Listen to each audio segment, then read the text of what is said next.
Olá! Vamos apresentar para você agora um vídeo que traz um recorte sobre um tema muito importante que cerca a adolescência. O tema é a família e os papéis de gênero na adolescência. Esse trabalho foi organizado pelas alunas Ana Laura Macedo de Almeida, Camila Cavalaro Marim, Fabiola Sobreiro Zanco, Gabriela Aparecida Ghiselli e Milena Chele Prado Marques, estudantes do quarto semestre do curso de Psicologia da Unifage, Centro Universitário de Jaguariúna. A questão dos papéis de gênero na sociedade é um assunto que tem sido muito discutido nos últimos tempos, devido à luta das mulheres para ocuparem posições que antes eram designadas apenas para os homens, além, claro, de lutarem pela igualdade dos salários. Diante desse cenário, podemos observar o quanto as famílias foram modificadas com o passar dos anos, gerando uma grande diversidade, as chamadas famílias mosaicos, muitas delas chefiadas por mulheres. Mas apesar de tantas mudanças ocorridas, é algo muito comum ainda vermos as famílias tradicionais, patriarcais, onde os velhos ensinamentos sobre o que é feminino e o que é masculino ainda embasam a educação das crianças e adolescentes, contribuindo para a persistência dessas condições sociais de desigualdade entre os gêneros. O interesse do grupo por esse tema nasceu a partir da leitura de um artigo chamado A Família e os Papéis de Gênero na Adolescência, das autoras Júlia Carvalho e Mônica Cristina Mello. Essa foi a principal fonte de pesquisa do trabalho, além de outras fontes de pesquisa complementares. Para entendermos melhor sobre a pesquisa realizada pelas autoras no artigo estudado, é necessário antes entendermos um pouco sobre alguns conceitos importantes para o tema. São eles: violência psicológica, gênero, família e adolescência. A violência psicológica é um tipo de violência que é caracterizada não por causar dores e ferimentos físicos, mas sim por deixar uma pessoa em situações de constrangimento, privação de recursos, humilhações, ofensas constantes, manipulações, chantagens, isolamento, rejeição, entre outras características. Infelizmente, é uma violência muito comum e corriqueira, mas apesar disso, sua identificação é muito difícil, por ocorrer normalmente em ambientes familiares, ser uma violência naturalizada e menosprezada. O gênero é uma construção social que é estimulada pelo intenso e histórico processo de socialização dos indivíduos. É o aprendizado sociocultural e expectativas que são atribuídas aos modos específicos de ser, o que é ser homem e o que é ser mulher. São os aspectos sociais atribuídos ao sexo biológico, mas não é o sexo em si. A família é a primeira e a principal instituição a que pertencemos ao nascer. Ela representa o primeiro espaço de socialização do ser humano e o primeiro local de exercício da cidadania que proporciona condições para o desenvolvimento individual e grupal de cada pessoa. Independente dos diversos arranjos ou das novas estruturas familiares que vêm cada vez mais se formando na sociedade, as chamadas famílias mosaicos. E por último, a adolescência é um período de passagem entre a infância e a idade adulta, um período marcado pela instabilidade, pela crise e pela turbulência, cuja principal característica é manifestada pela perda da infância e a entrada no mundo adulto. Na década de 1960, o Brasil passou por algumas mudanças sociais devido aos atos feministas que revolucionaram as relações sociais. A nossa sociedade, ela passou a discutir e modificar o que antes era indiscutível, que eram os papéis femininos e masculinos. Com isso, as famílias acabaram se modificando. Hoje conhecemos famílias que são constituídas de várias maneiras diferentes em comparação com as famílias antigamente que eram chamadas de famílias tradicionais, onde o homem, pai da família, comandava sua esposa e seus filhos e era o principal provedor do sustento. Apesar de toda essa luta feminista, infelizmente hoje ainda vemos a violência e a desigualdade entre os gêneros enraizados na sociedade. Isso se dá principalmente por aqueles que buscam defender e justificar a desigualdade como algo resultante das diferenças naturais e biológicas entre homem e mulher.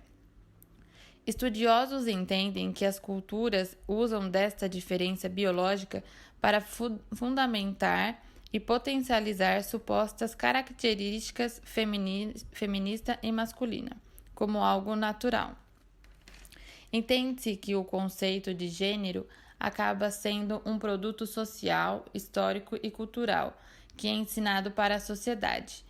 Na questão familiar, podemos notar que é muito comum vermos práticas e ensinamentos ideológicos, muitas vezes é cercado de violência psicológica e dominação e autoridade. Essas posturas é vista como naturais e com características próprias daquele contexto. Podemos considerar que a família é um terreno mais fértil que existe quando se trata de reprodução ideológica e aprendizado social, pois nela há a crença de que a educação de meninos e meninas devem ser diferentes.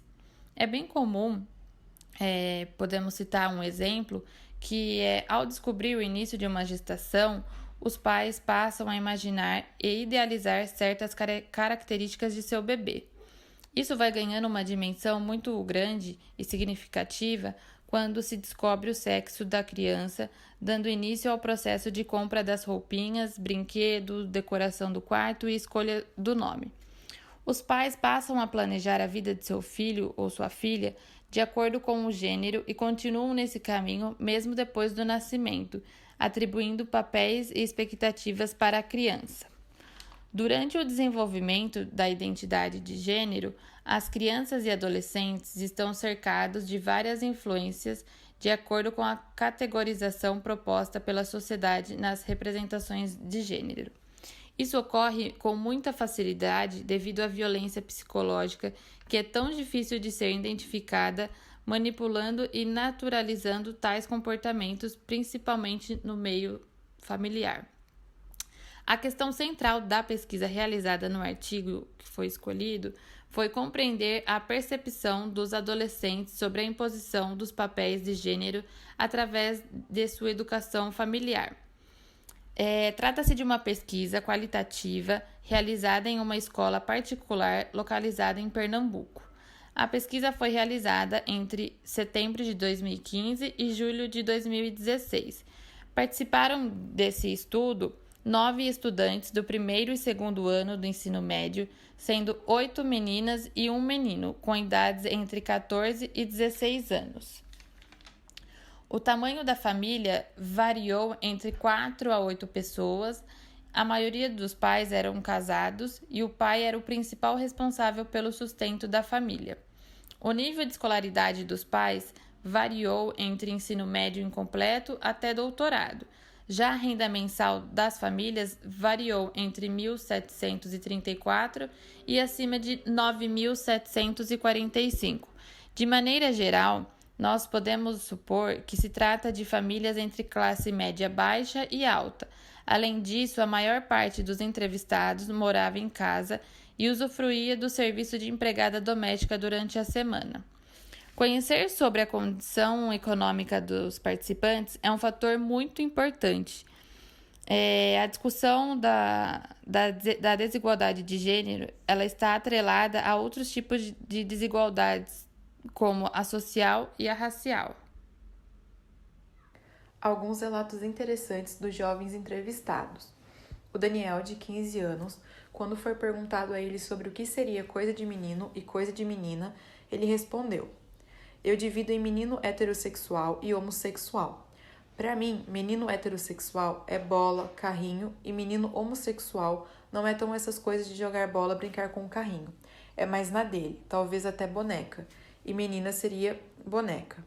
Já a Simone, de 14 anos, ela comenta: ele, o pai, dizia que tocar violão era de menino. Teve uma vez que meu pai ia colocar meu irmão para fazer uma atividade, acho que era karatê. Aí eu disse que queria ir também. Só que aí ele diz que tal coisa, bater, aprender a lutar, sei lá, a ter força, seria só coisa de menino. Um achado interessante foi o que diz respeito ao trabalho doméstico. A Camila, de 16 anos, responde que há divisão em sua família, no entanto, ela comenta: a gente divide, só que meu pai nunca faz. Ele passa o dia todo dormindo. Aí eu fico brigando com ele. Mas ela finaliza assim o comentário dela. Quando perguntado sobre situações em que se sentiram coagidos a agir de determinado modo devido ao seu gênero, a Gisele, de 15 anos, respondeu: eu namoro. Aí minha mãe fala: não pode fazer chupão, porque aí vão te chamar de puta. Mas agora, se por exemplo, eu fizesse um chupão nele, iam me chamar de puta. E se ele fizesse em mim, iam me chamar de puta porque eu deixei. Agora, eu nunca vou reprimir o menino, entendeu? É isso que eu acho, que a culpa é sempre da mulher. É sempre ela que é culpada. No que diz respeito à fala das participantes sobre como meninas deveriam se portar, como deveriam se vestir, a Gisele, de 15 anos, reclama da ligação que sua mãe faz entre sua roupa e a impressão que isso causaria sobre ela. Ela comentou: ela ficou muito com esse pensamento de tipo, uma menina sempre que usa roupa curta, ela é uma vagabunda, e ela não quer. Os jovens também identificaram situações com falas sexistas, como mostra Bianca, de 15 anos. Meu primo se depila, e meu avô diz que isso não é atitude de menino. E a mesma coisa quando eu era pequena. Eu gostava um pouco de brincar bastante de correr, de futebol, e meu avô dizia que isso não era atitude de menina, que era para eu parar. Sobre a normalidade dessa distinção, a Bianca relata: ela, a mãe, falou que eu tinha que entender que certas coisas menina não podiam fazer e que menino podia, que era uma questão mais de, sei lá, de sempre, que a sexualização estava presente no dia a dia e que eu tinha que lidar com isso. O estudo apresentado no artigo identificou a percepção dos adolescentes sobre a imposição de papéis de gênero no contexto familiar através da prática da socialização e de orientação na educação doméstica. Identificou também que a maioria dos jovens, mesmo não concordando com a postura dos pais, justificam tais condutas como normais, por serem valores e crenças de sua geração, ou por eles serem pessoas do interior. Outro ponto encontrado foi a dificuldade que os filhos enfrentam ao tentarem discordar dos pais sobre esses assuntos e enfrentar a figura de autoridade. Bom, gente, para finalizar, nós achamos importante destacar alguns pontos, como, por exemplo, o atraso do nosso país em relação a esse assunto, principalmente se a gente for comparar com países muito mais desenvolvidos, que tratam desse tema com muita naturalidade e sem ser um tabu. Mas falando agora sobre a nossa realidade, ainda é complicado, porque esses papéis estão tão presentes ainda hoje nas famílias e acabam sendo repassados para as crianças e os adolescentes, e sem que a gente nem se dê conta. E outra coisa que acaba influenciando bastante é a questão do machismo, porque, infelizmente, querendo ou não, ele ainda é bem presente. E não só os homens que acabam praticando, mas também as mulheres. E toda essa questão de papéis de gênero, quando impostas, acaba atrapalhando e prejudicando muito na questão psicológica, também na questão do desenvolvimento, de construir a própria identidade, a consciência crítica, na questão de qual o nosso lugar no mundo, qual lugar ocupamos. E para finalizar, o que poderia ser feito? Não para mudar completamente esse cenário, mas sim para dar início à mudança. Pode ser a implementação de políticas públicas com foco na educação, porque o contexto escolar é onde acontece boa parte do processo de socialização das crianças e dos adolescentes. Então, tendo mais informação e tendo a naturalização dessa pauta, poderia diminuir muito o preconceito e o ódio que costuma estar vinculado a ele, além da repressão, do controle, e no lugar dessas atitudes, abrir espaço para outras, como a empatia, a aceitação, o respeito ao outro, o diálogo dentro das famílias. Tudo isso são atitudes positivas que iriam melhorar muito a convivência, tanto entre os familiares em si, mas também em relação à convivência das pessoas no geral.